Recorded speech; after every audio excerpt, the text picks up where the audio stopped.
I want you to say Jonah on there first. All right. I'm going to play my kids at school. I'm teaching a unit in Bible history. They'll pick it up. Just go ahead and say it.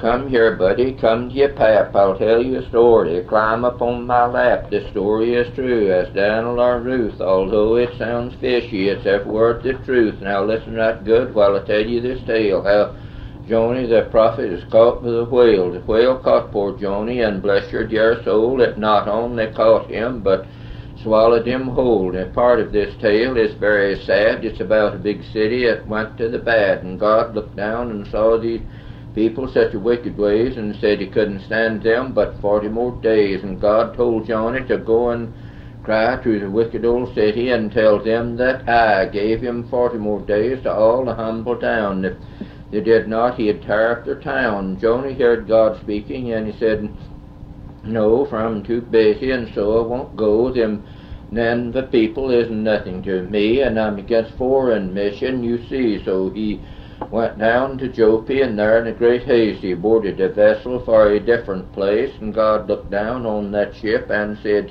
old Jonah is trying to get away from me. And God set the wind to blowing with squeaks and squeals as he had got rowdy and kicked up his heels. And Jonah confessed his caused by his sin. The crew threw him out, and the whale took him in. The whale said, old fella, don't fret, for I've been sent here to take you out of the wet. And so he opened his mouth, and Jonah walked in to get punished there, just right for his sin. The funniest sight that ever was seen was when Jonah rode off in his new submarine, and down on the bed of green seaweed the whale tried to rest. He said, I'll take me a nap, I'm a food I digest. But he got mighty restless and sorely afraid, with a rumbling inside while the old prophet prayed. And after 3 days and 3 nights a fish raised from his bed with his stomach tore up and a pain in his head, and he said, I'm skipped to the air mighty quick. This filthy old prophet is making me sick. And he blinked his eyes and wiggled his tail and pulled for the shore to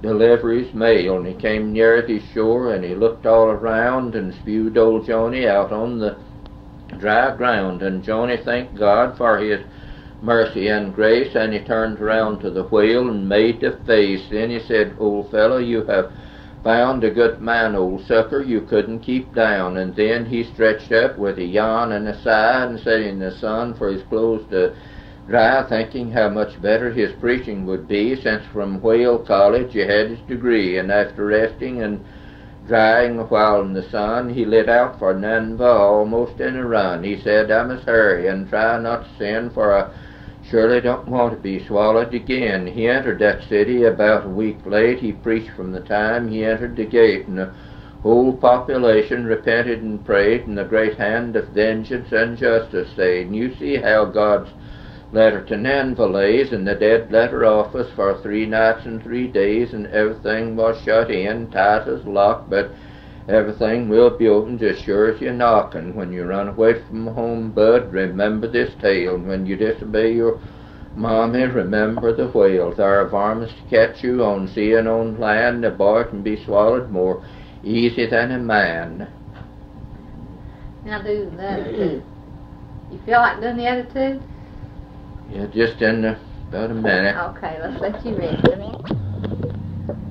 Hitler called the devil up on the telephone one day. The girl at Central listened to all they had to say, and hello, she heard Hitler say, is the old man Satan home? Just tell him it's the dictator who wants him on the phone. The devil said, howdy, and Hitler, how are you? I'm running a hell on earth, so tell me what to do. What can I do? The devil said, dear old pal of mine, it seems you don't need any help. You're doing mighty fine. Yes, I done very good a while ago when a man named Roosevelt warned me to go more slow. He said to me, dear Hitler, we don't want to be unkind, but you raise hell enough, so you'd better change your mind. I thought his least land bill was a bluff and could never get it through, but soon he put me on the spot when he showed what he could do. Now that's why I called you, Satan. I need advice from you, for I know you will tell me just what I ought to do. My dear Hitler, there is not much left to